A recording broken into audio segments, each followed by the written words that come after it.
Okay, I'll proceed and just start by saying that it's such an honor to get hosted by Jay, the CV expert, and finally be here, which for me is home.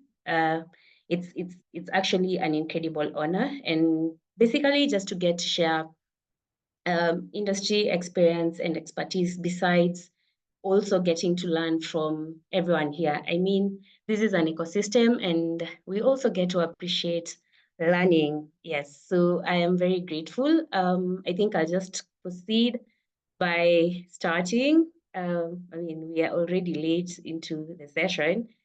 So I'll just get to share my screen. Yes, and get to intro. So I hope everyone can see my screen.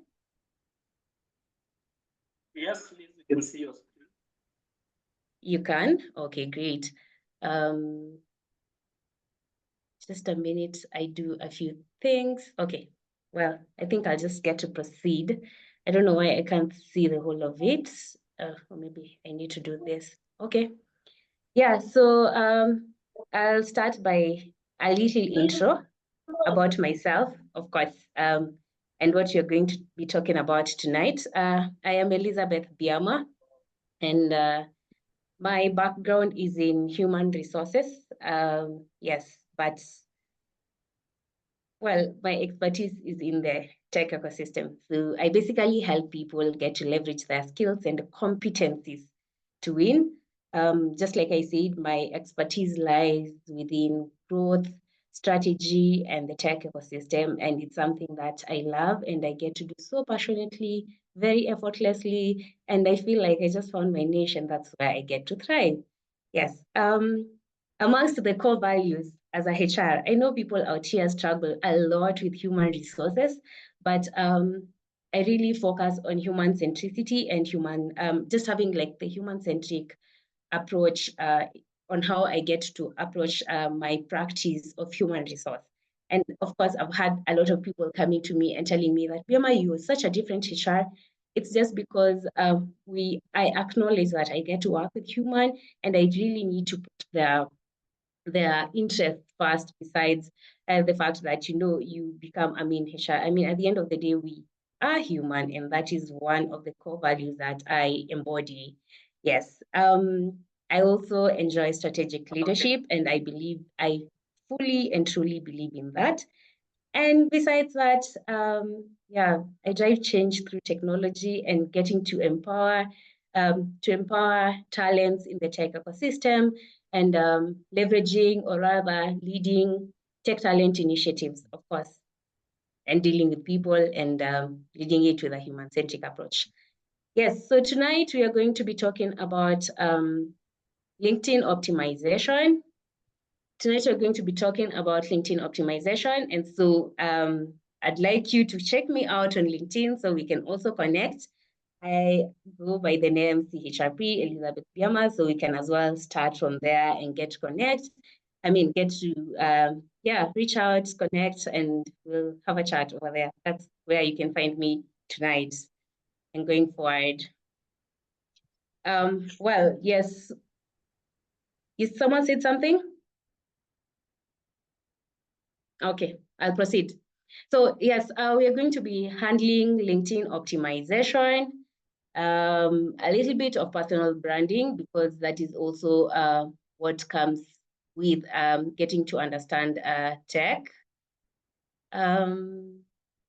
Yes, and job strategy. I'm just trying to figure out Zoom because I am not very, very familiar and I can't get to like fully see my slides. But either way, I hope you guys can see it. So yeah. So we're going to be handling LinkedIn optimization, personal branding, and job strategy. And even before we get started, I'd like to start us off with a quote. So this is what it says. In a world driven by technology, your personal brand is your greatest asset. And why do we say so? We say so because the world is really moving so fast in terms of getting to position yourself in tech. I mean, LinkedIn is a technology tool, and so it's very important just to get to position yourself and your personal brand online. We talk about the world now being a global village. Every other time we say that, and the fact that, of course, the future of work is remote, and it's something that we are also going to look at during this session. So then what does that mean? It basically means that you really need to position yourself strategically and position your brand strategically in terms of like how you get to communicate your personal brand online. And so for this case, or rather for this instance, we are going to focus on one tool, one specific tool, which is LinkedIn tonight. Yes, and so we're going to focus on LinkedIn as a personal branding tool. And what does that mean? LinkedIn is a tool that basically helps us to define your personal, your professional brand. Just a minute, sorry. Yes, sorry about that. So LinkedIn is a tool that basically we can say that it is the largest talent acquisition, talent cloud tool, and even I want to believe the recruiters in this session can attest to it, is that LinkedIn is what makes you findable. And why is it very important for recruiters? It's important because it's one place that will make you findable to recruiters, but also it is also another place where we are going to find the truth and the solid truth about you. Why? Because you will take your resume to a CV expert like Jay, and he's going to, polish it for you, polish it very well. However, you're going to forget that you have a LinkedIn profile, and that is where you're findable. And so if it doesn't like work together or rather correlate, then I mean, it's something that you see you're putting yourself into trouble. So yeah, basically, and that's it, that you need to, it is a tool to define your personal brand. It's also, we can say that it is a tool to network with different industry experts. And it's a place where you get to showcase your achievements.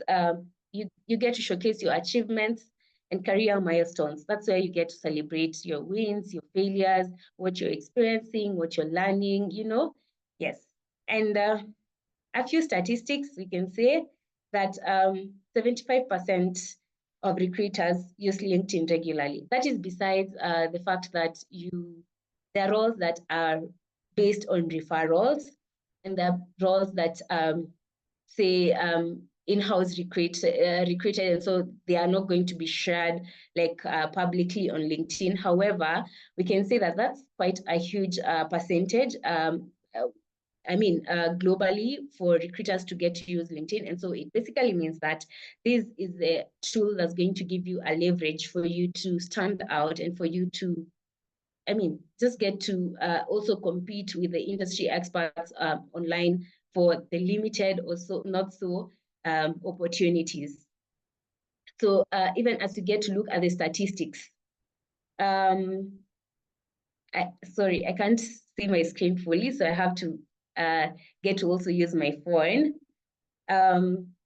Yes. So mind-blowing LinkedIn statistics in 2024, yeah? So the members and companies who used LinkedIn, we can say that LinkedIn now has over 900 million members with more than 67 million registered companies online on LinkedIn, yeah? Basically, that means that this is the hub for opportunities for everyone, right? When you talk about daily engagement, around 16.2% of LinkedIn users log in daily, totaling to about 141 million daily active users on the platform, of which the platform sees approximately 1.6 billion globally, right? Those are global statistics. I know Festus tried to give us, or rather break down the statistics to what is here, or rather what happens here locally, and I think we'll also get to navigate and get to speak about that. However, when you talk about job postings,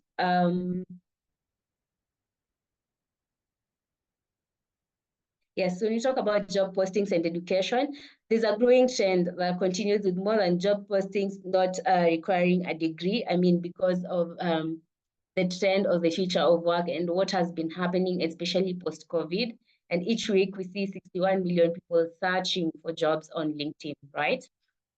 And then when you look at the geographical distribution, the US remains to be the largest user base with about 220 million users, but 77% of LinkedIn users are outside the US, basically now the other part of the of the world, besides the one, the United States. And when you look at the demographic, men constitute about 56% of the user base, while millennials make up to 59% of LinkedIn user base, which makes me think, and which makes me really think, because I have had this question or rather discussion with a few friends and colleagues here and there, saying that you see, we can say that millennials make up of over like 59%. And then we have the Gen Zs. Like, where are the Gen Zs? They are not on LinkedIn, or maybe the trend or the future trend would be us getting to recruit or rather look for talent on TikTok, because they also get to share experiences and such things. So it would also be easy just to go on TikTok and look for the skills that you're looking for or what you're looking to hire. And I mean, just pick a talent from there. It would be the new trend in the recruitment phase. Yes, and so when we talk about the premium feature users, there's approximately at least 39% of LinkedIn users have a LinkedIn premium account, which is a good to have. It's a necessary feature when you have the premium feature. However, I think you also need to just be strategic if you are going to subscribe to it, so that you also get to make the most out of it. Yes. So we have basically gotten to handle, or rather, just a basic background of LinkedIn as a tool and how it looks in the global face, in the global ecosystem, so that even as you get to delve and dive deep into these tools that we're talking about, LinkedIn, and talking about LinkedIn optimization today, tomorrow, and everyone is telling you that you need to be on LinkedIn, we just get to understand what it really means to be on LinkedIn, besides now you as an individual getting to have your own account, or getting to have your own profile on LinkedIn. So let's dive in and see what is in it for us, having a LinkedIn profile, or rather having, and what it means for you to get to optimize and polish your LinkedIn profile. Yes, so we'll start with the must-haves of a LinkedIn profile. First, we'll talk about a professional profile photo. And besides this, I know that this is something that you're going to run through, see a demo, and I'm going to show you everything. So an important to have thing is a professional profile photo. Ensure that you have a photo that looks good, yeah? A professional photo, not a photo that is giving TikTok or Instagram, you know? Second is a concise and an impactful profile, something that makes sense not only to you but also, you know, because this is a pitch. Literally, it is a pitch, and we say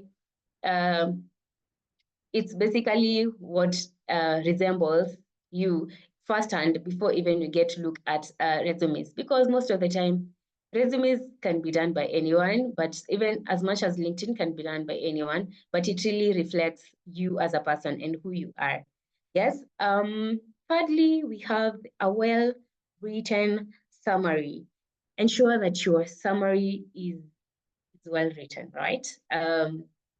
Not too long, so to speak, but something that is in line with what you're doing, the jobs that you're looking for, what you're doing, your experience and your expertise, and also what you're looking to get yourself into. For example, what job are you looking to get yourself into? Most of the time, I would say that a summary on your LinkedIn profile is basically like the professional summary that you have on your resume.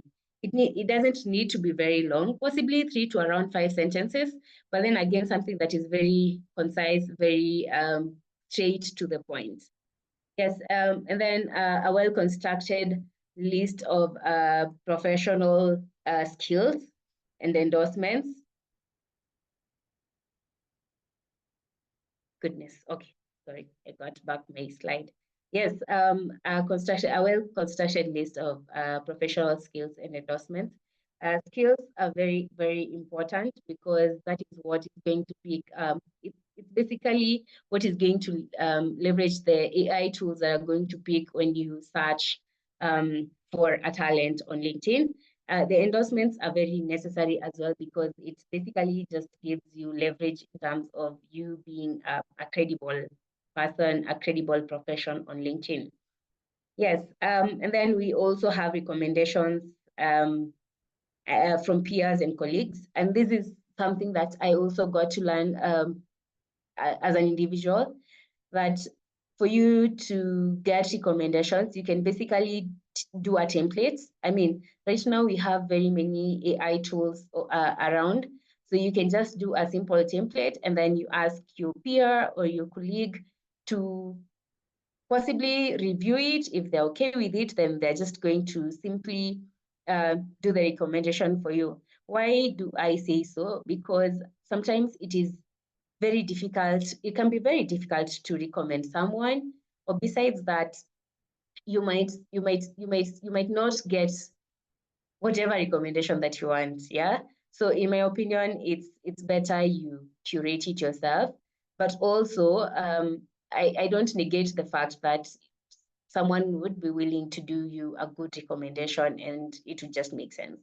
So it's not like I am limiting it to the fact that you really need to do the recommendation and send it to someone so that they can just proofread. And I mean, it's just something that helps you with not possibly wasting so much time or that person not taking so much time to recommend you. So it's a simple trick, yes.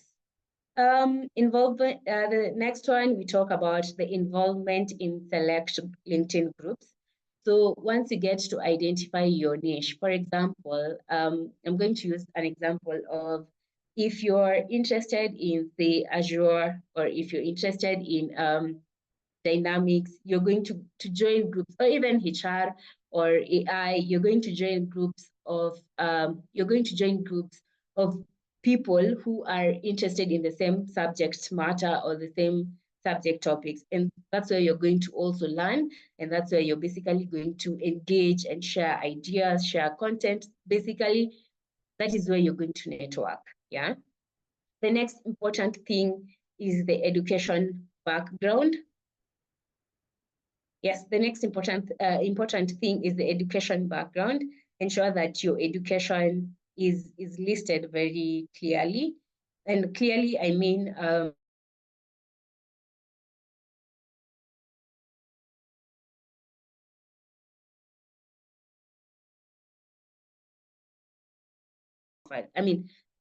education on your link, the same with the education that is on your resume, yeah? In line. The highlighted projects. Highlighted projects in this case could be what you have been working on. If you're in tech, you could share a project that you have been working on. If not, maybe an article, or basically there are very many projects that even at work you get to work on, or not specifically at work, or it's something that just contributes to your professional development. Yeah, you get to also share that. And finally, publications, projects, written works, if you do blogs, if you do articles, if you do whatever thing that you feel that is contributing to your professional development, and you feel like you really need to let it out there and people need to know, or it's going to give you leverage for recruiters to find you, then that is very, very important for you to as well get to share that. I hope to this point I am very clear. And yes, I'd love to take questions as well, possibly at the end of this, so you can as well start preparing your questions. Let's look at how and what I was talking about. Basically, when we talk about a professional header an informative profile headline. So I would say this and I would reiterate it.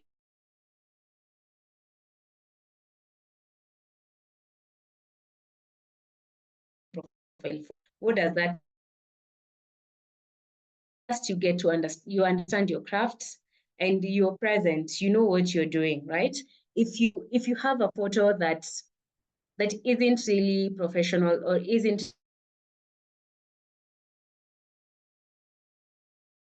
maybe you're not as serious.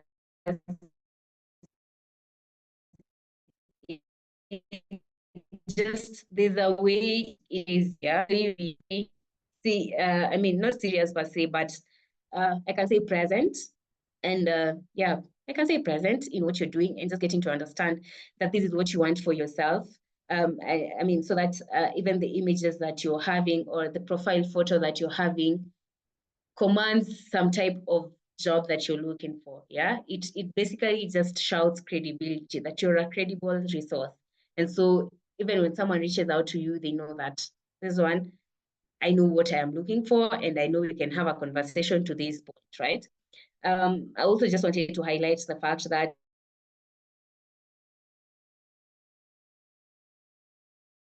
and some people might find it very difficult.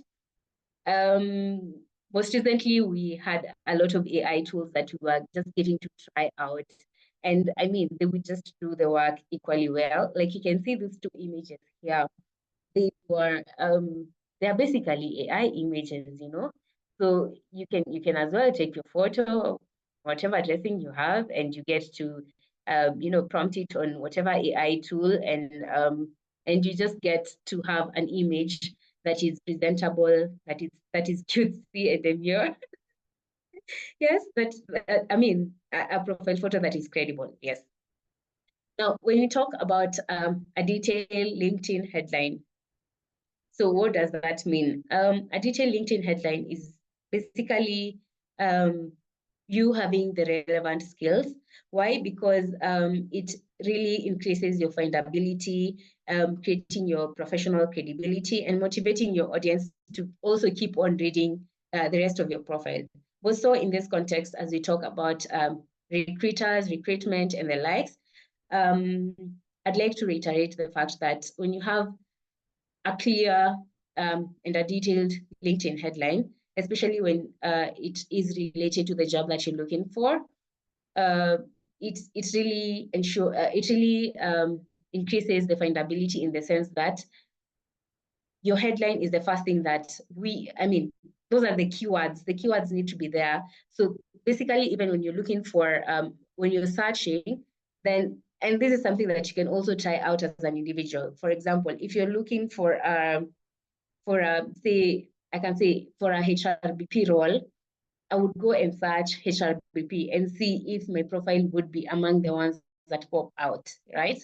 And if it doesn't, then you have to go and look for the right keywords for the jobs that you're looking for, so that you have it on your profile headline. So that, I mean, at the end of the day, unless you're on LinkedIn and you're not looking for opportunities, but if you're on LinkedIn and you're looking for opportunities, then it's just prudent enough to ensure that you have the right keywords for the jobs, or rather the roles that you're looking for, your expertise and your area of focus and experience, so that it just gives you leverage even in connecting with individuals, connecting with investors, connecting with consultants, and finding a community of people who are in the same industry or in the same expertise, so that you can get to share ideas.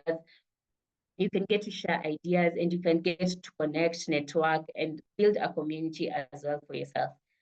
So here I have an example of a LinkedIn headline. Yeah, what we talk about keywords. Keywords here for me is software engineer, and then we have the relevant tech stacks: Python, React, SQL. So you can have whatever you know your industry say stacks or frameworks use. So you can have it over there so that it increases the findability. And then you need to also have at least a sales pitch. So what about the software engineer? And what about the Python? What about the React? I mean, what about it? What about the keywords? What are you doing with it? So I help companies build applications that scale up to 1 million plus users. So here from even the sales pitch, at least you can see that there's data and there's a call to action that I help build applications that scale up to 1 million plus users. There's impact that you create, right? So it's equally important to ensure that you have a sales pitch as well. It shouldn't be very long so that it is not too wordy again for it to be boring. Something very simple, concise, and straight to the point. I hope that is very, very clear. Yes. Okay, that's next. So when it comes to claiming your unique URL, and I know, and I have seen and I have experienced many people who don't have like a unique URL for their LinkedIn profiles, but this is something again that I am just basically going to show you guys once we get to check out or rather demo what happens on LinkedIn, just in case you have never experienced, or just in case you have never gotten to see or rather experience what it looks on LinkedIn. Yeah, so to increase the professional results that appear when people search for you online, so that it's basically a name that is clear, it's straight to the point.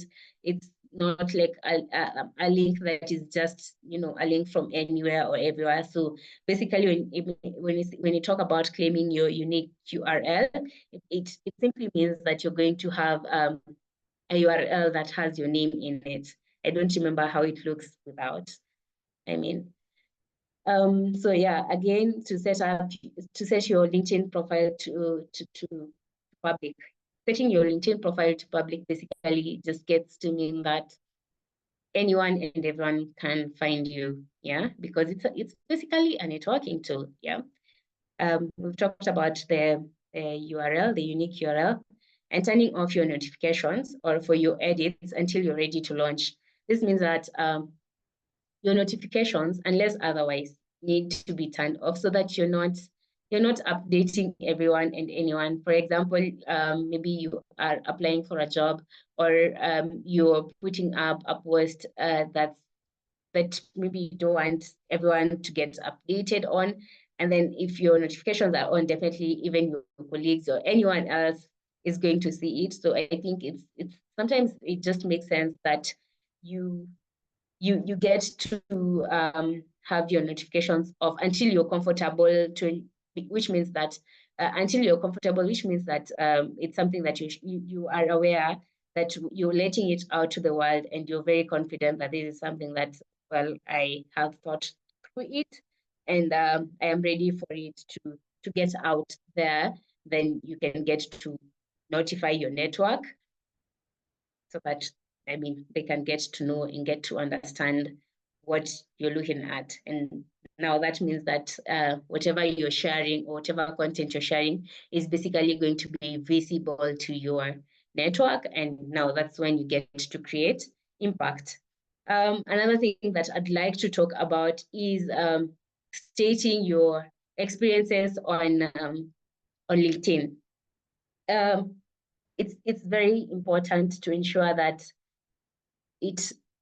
I have really emphasized on this bit because it is something that we struggle with quite a lot. And it really feels so bad when there's a talent that you felt so confident about and then you get catfished just because the resume doesn't reflect the LinkedIn, or the LinkedIn experience doesn't reflect the resume.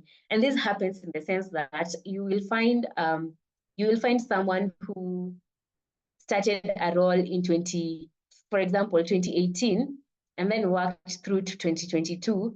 And then the next role is from 2019 to 2024. And then you wonder, so what happened in between, right? And that's why I am trying to say that it's very important to have the job stated very clearly, and that it reflects what is on the on the resume. On LinkedIn reflects what is on the resume.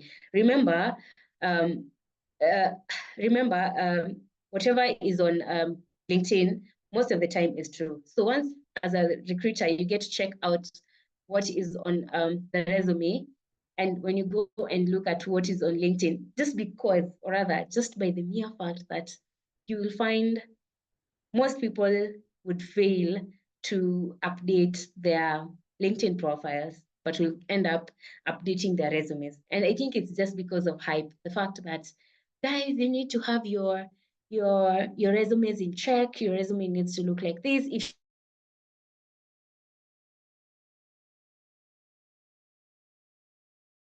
If there are very many types of CVs right now in the market, and so you need to really work on it. And everyone wants to revamp their CV. However, it's very important to also ensure that whatever is on your CV, be very intentional about it, so that whatever is on your CV is basically what is reflecting on your work experience on the LinkedIn profile. I hope I am very clear on that, right? Yes, next we're going to check on the effective tools and also the feature aspect, and the certifications. So again, featured, I talked about, you can have project highlights, you can have published publications, you can have articles or whatever, dependent on your industry. You can have the relevant certifications that you feel proud and confident about. But the featured section is basically to highlight some of your key achievements. And besides that, we have the licenses and certification section, that you also need to highlight the certifications in your industry. If you're CPA certified, CHRP certified, ACCA, Azure, whatever certifications that are very relevant in your industry, ensure that you have them right there. Yeah. Now, I would just like to highlight these tools because they are very, very important. Very important in the sense that these are tools that are going to help you, just get to polish your LinkedIn profile, your LinkedIn, basically just like getting over, or rather getting through your LinkedIn optimization as an individual. So these are AI tools that I have used them personally, and for LinkedIn optimization at least once or twice. ResumeWorded.com. You can check it out. It's a free tool. ResumeWorded basically just gets to do an analysis of the performance of your LinkedIn, and it shows the percentage of how your LinkedIn profile is ranking. And afterwards, you're going to know what you need to work on, or what you need to improve. So it shows you from the headline to the about section, LinkedIn, about section, featured section, work experience, skills, and everything, dependent on your industry. So it basically shows you all that, and the percentage and the performance of how your LinkedIn profile performed. So it gives you a percentage and what you're going to work on. So from there, for example, Taplio Headline Generator is also something you can check out. Taplio basically helps you curate a very effective and standard headline, so that you're not there putting every word, everything, HR, business partner, talent acquisition, recruitment. It's like it's one and the same thing, but you're putting everything together. So Taplio Headline Generator is a tool that just gets to help you, like highlight, or rather generate the perfect, or rather the best headline for your specific experience, expertise, and industry. It also gives you the right, or rather relevant, keywords that you can use for your industry. Yes, Canva, I believe that most of us are familiar with Canva. I want to believe so. Canva is a tool that you can use to get your it's what the banner, the LinkedIn banner, yes. It has a lot of it has a lot of templates. There are a lot of templates on Canva that you can get to use and just generate. It's very simple, by the way. You can get to generate a banner for your own, dependent on how you want to customize it. And according to your personality, experience, what you think, what you feel, you know, as long as it's something that is professional and it looks good. So I would also encourage that if you don't have a professional a professional banner, LinkedIn banner, you can check out on canva.com and find yourself one, create yourself one. It also just ensures, since Canva is also a tool that you get, it's more or less now getting to be a tool that almost everyone is using because of the simplicity of the designs. You can also get to polish your design skills by just getting to, create different designs for your LinkedIn banner.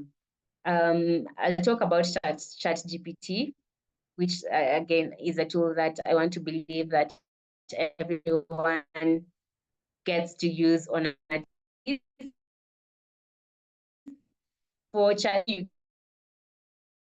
can as well get to create about section. You can use it to edit that. You can also get to create content for your LinkedIn. However, I would like to reiterate that please don't copy paste LinkedIn, don't copy paste ChatGPT, that you go and just give ChatGPT a prompt and you copy the whole thing. It is very easy to understand ChatGPT lingo. It is very easy to understand ChatGPT lingo. Then you will not look like an industry professional or an industry lead just because your content is just hi, everything, So ensure that even as you get to use ChatGPT, you make your content have a human touch. Ensure that it's just a tool that is helping you to achieve something, but not exclusively doing the work for you. Yes, and then I have buffer.com that I have been using lately and I love it. Buffer, I use it for posting and scheduling content. So for example, sometimes there's a lot that is happening between work and life and finding a balance.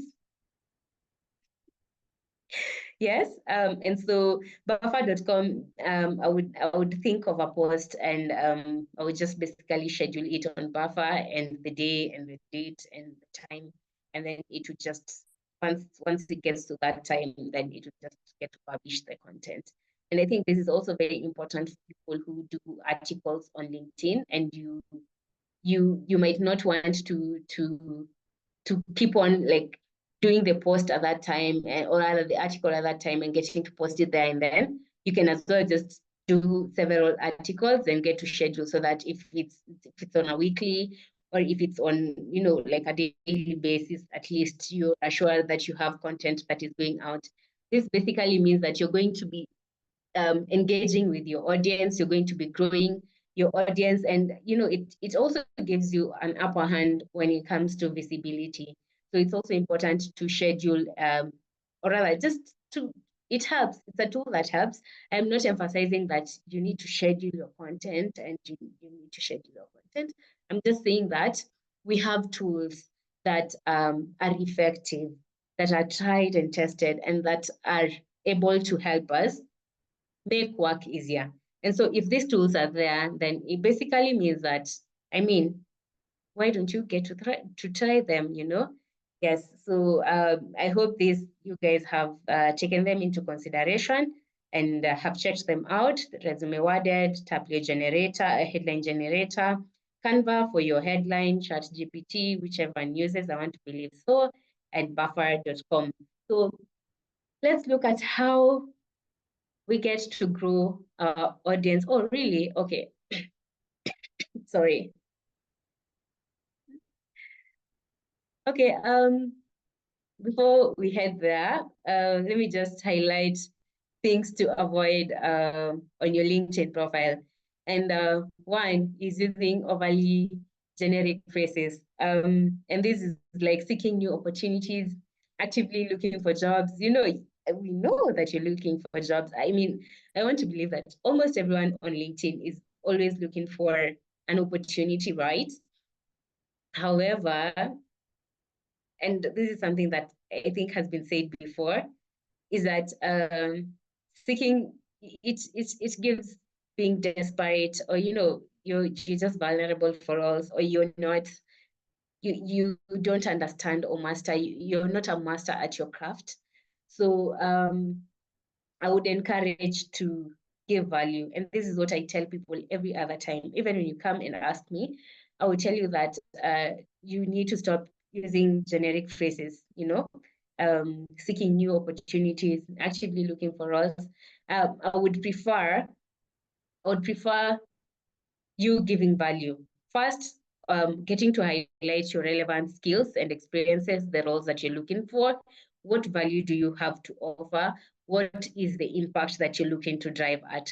Those three things are going to help you become more findable for jobs and become more findable for opportunities on LinkedIn, as opposed to seeking new opportunities and actively looking for roles. You might end up staying on that same state forever, just because seeking new opportunities, there's no keyword.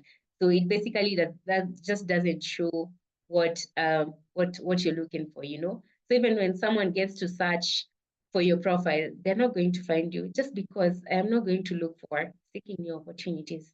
I'm going to look for a specific framework. I'm going to look for a specific skill. I'm going to look, you know, yeah.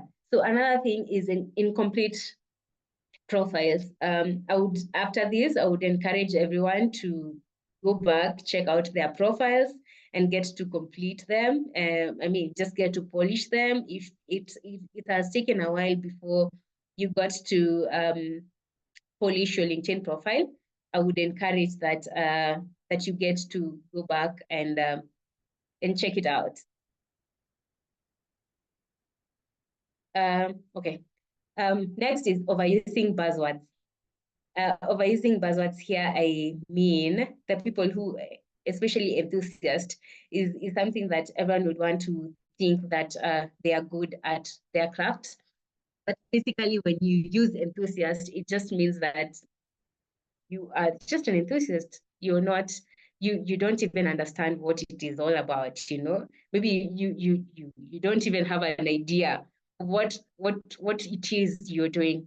So dynamic, passionate, innovative, you know, results driven, highly what motivated. Those things are just buzzwords that everyone gets to use. And in my opinion, I would advise that you would go straight to the point, to the skills that are needed for the specific role, as opposed to using the, you know, the whole way words, the corridor words, innovative, passionate. I mean, everyone is passionate, everyone is innovative. And if you want to be innovative and passionate, you will be. But if you get to use the relevant skills, they're going to boost they're going basically to be the keywords, and they're going to boost your findability. Another risk is overloading your profile with too many skills. This is a risk because we are not going to know what is your specific skill, what is the specific thing you're looking for, because there are very many. It becomes too diverse, then it lowers your findability. I mean, it lowers your chances to be findable. It lowers your chances for you to, I mean, to be reached out to, just because it's overloaded. It's just too much. We cannot tell which one. Another thing is neglecting a professional tone. However much I have started seeing a trend on LinkedIn recently or lately that people are bringing in, I want to say, the Facebook vibe. I'm not sure. I'm not on Facebook, but there's that bit where people are being easy on LinkedIn. But you'd see these people who have like really either grown in their careers first, or people who have a specific audience. So I would just encourage that you keep a professional tone on LinkedIn. And when I say professional tone, I don't mean thrilled, enthralled, excited, those words. Again, for me, it's buzzwords. Just be real as you can. We say that there's so much power in vulnerability and accepting that you're vulnerable, even in the career space. For example, if you don't know something and you're trying to learn something, you're definitely not going to be, I am thrilled that I got to learn. I mean, just be so real and very authentic. Then you're going to make much more sense as opposed to being, just being extra. It will not make sense at all.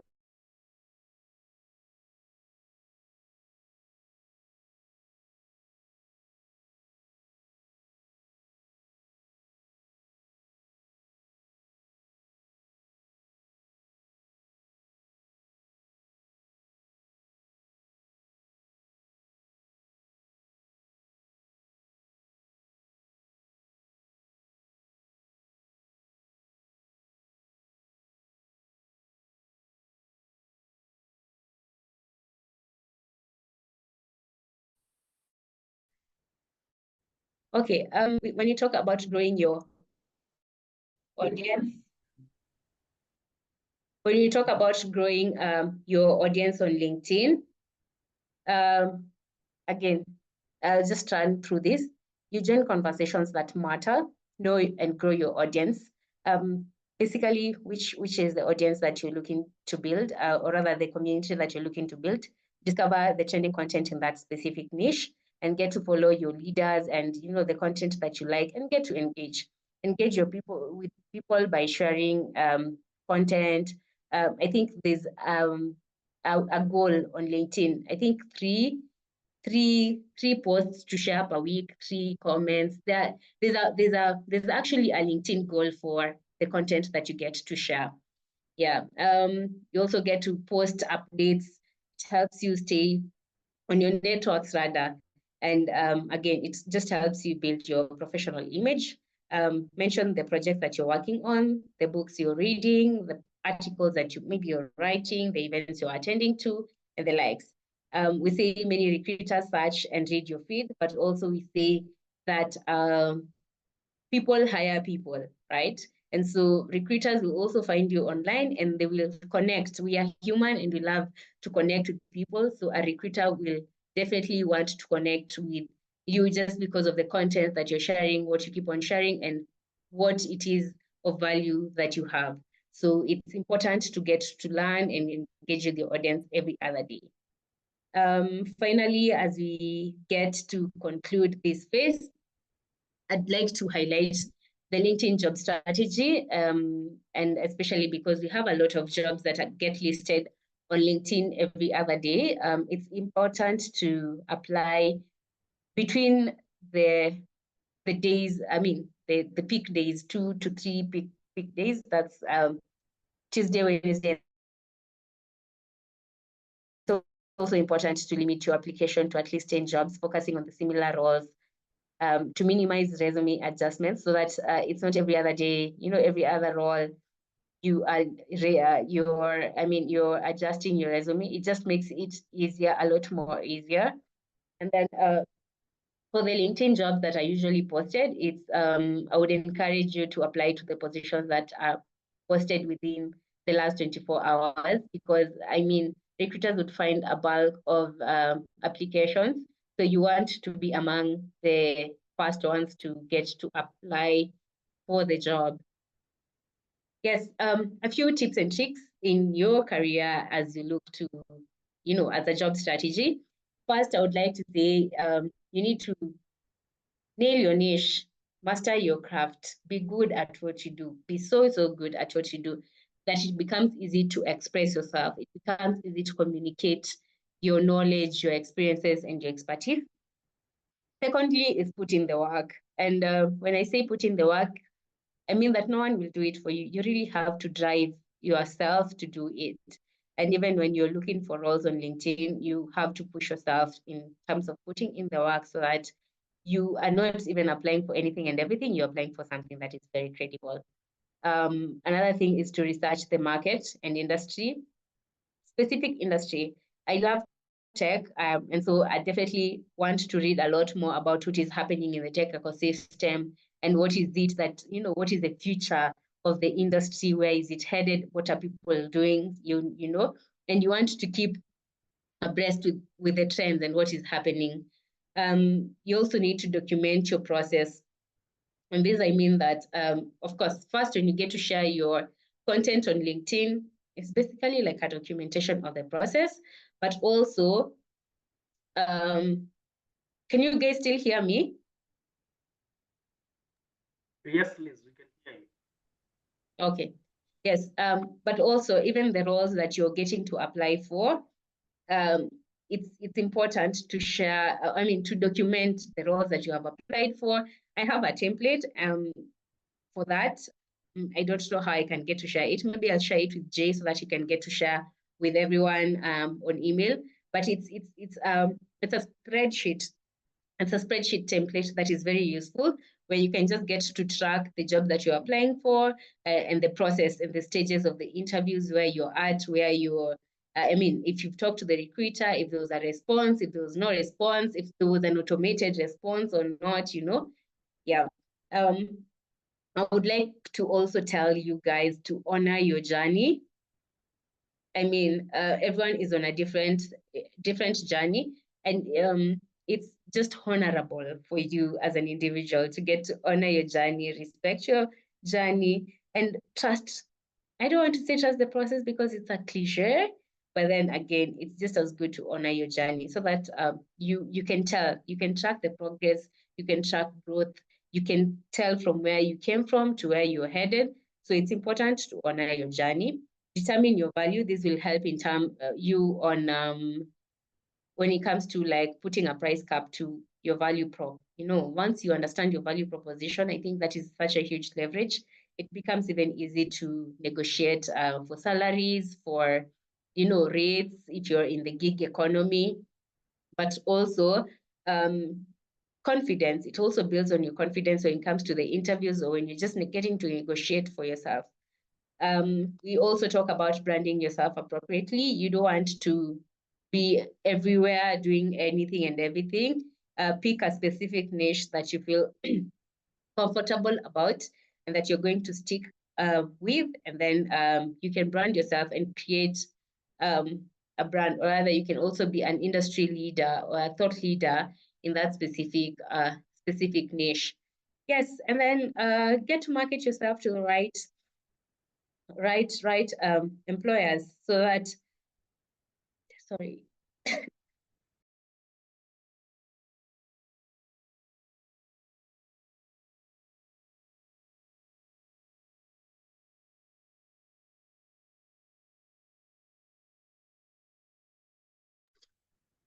Sorry about that, guys. I was talking about marketing yourself to the right employers.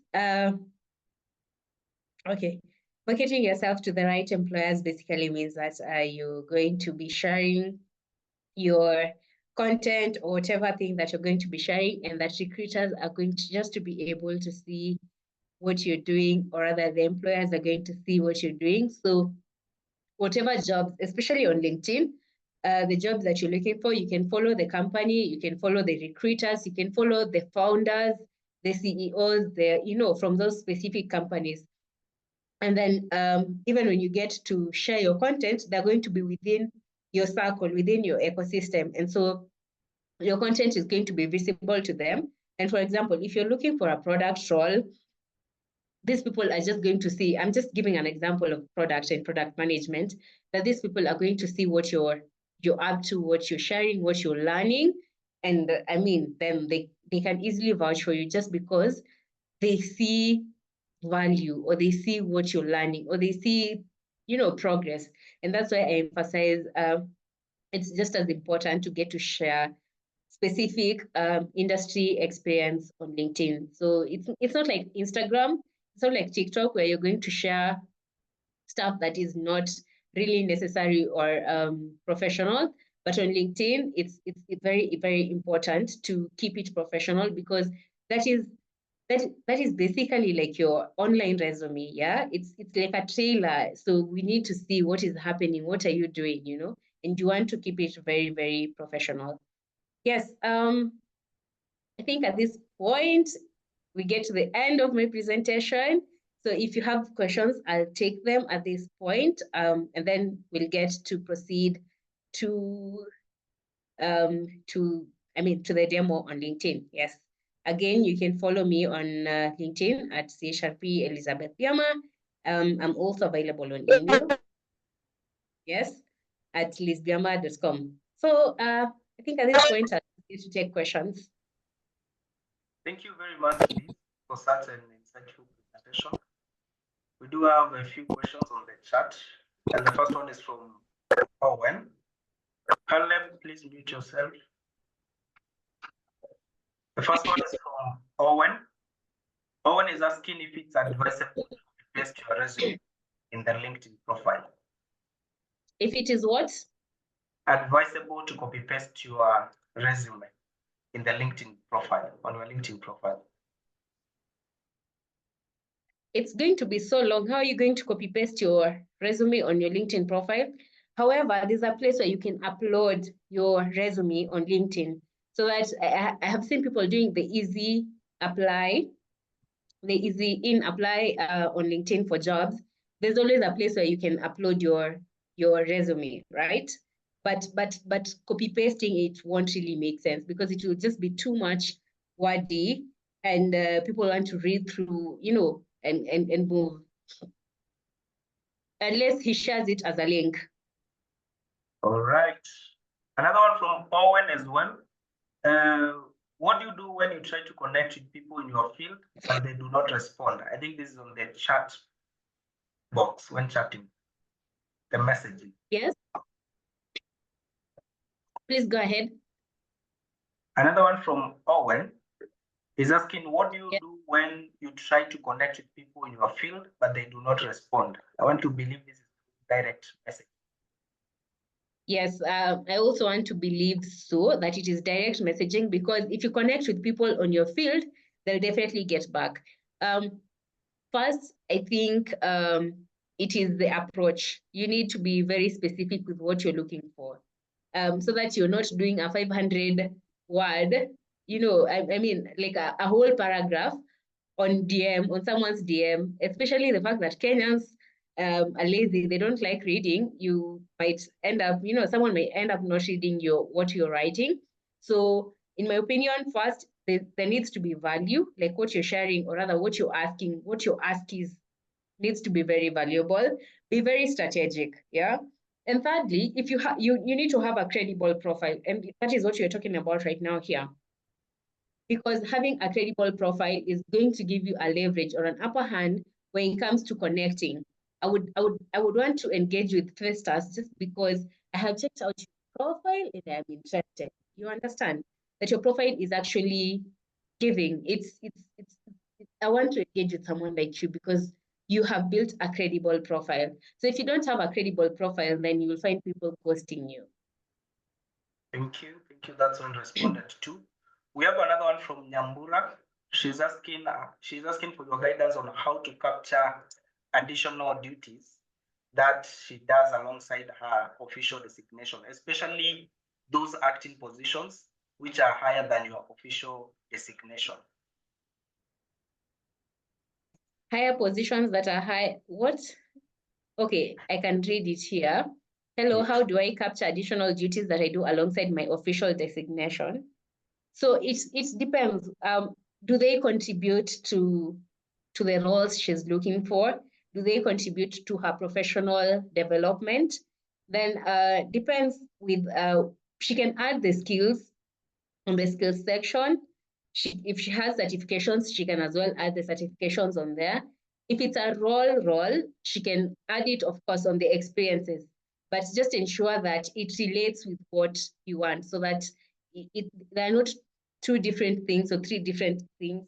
For example,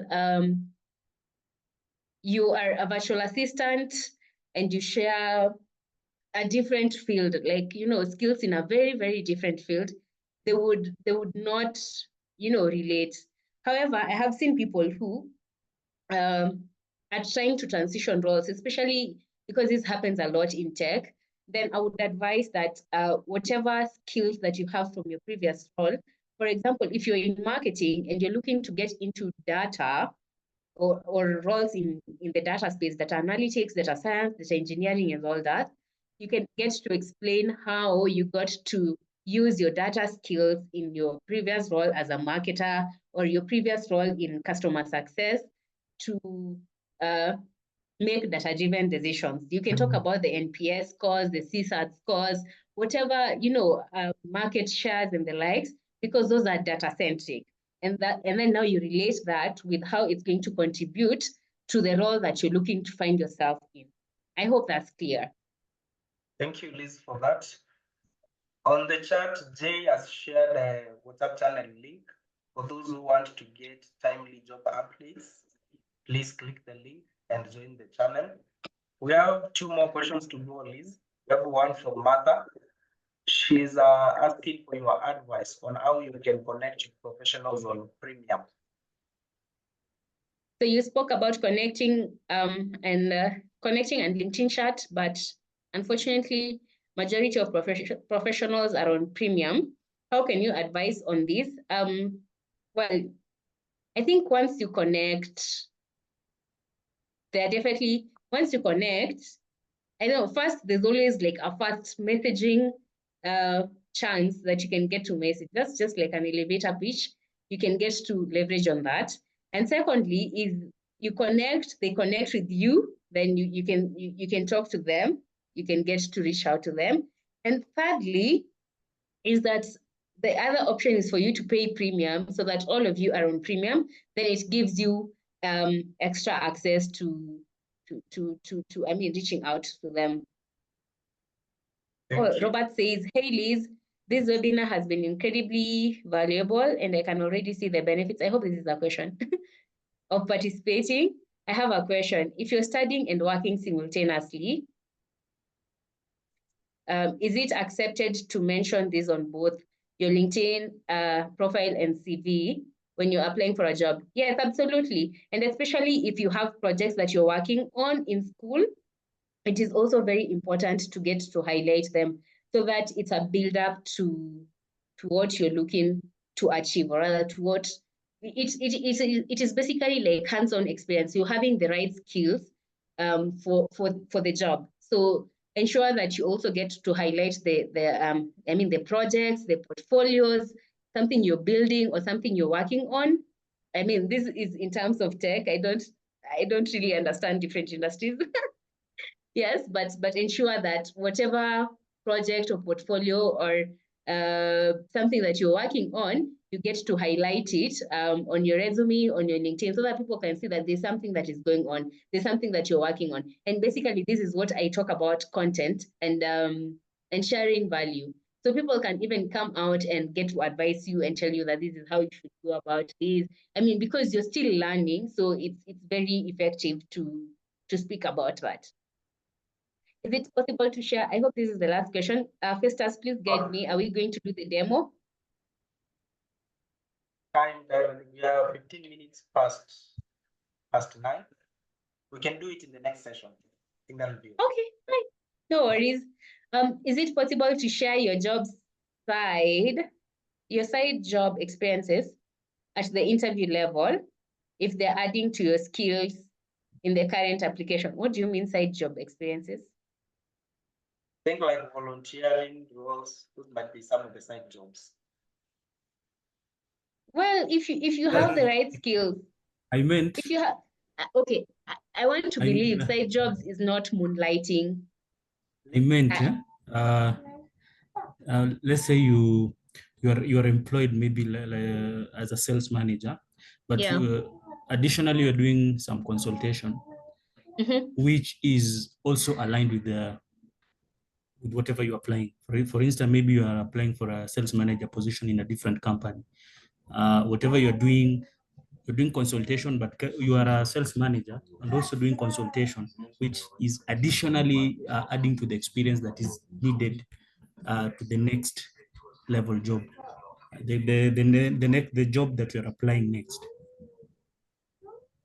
Okay. It's in my opinion, I would say that are doing your consulting and consultancy, or rather running your consultancy, and you're having, or rather you're getting specific skills that are adding value to the role that you're looking for. So I would say you would highlight the specific skill on the projects that you worked on, and maybe just not getting to highlight the role. This is different, again, depending on the roles that you're looking for, depending on the companies that you're recruiting for.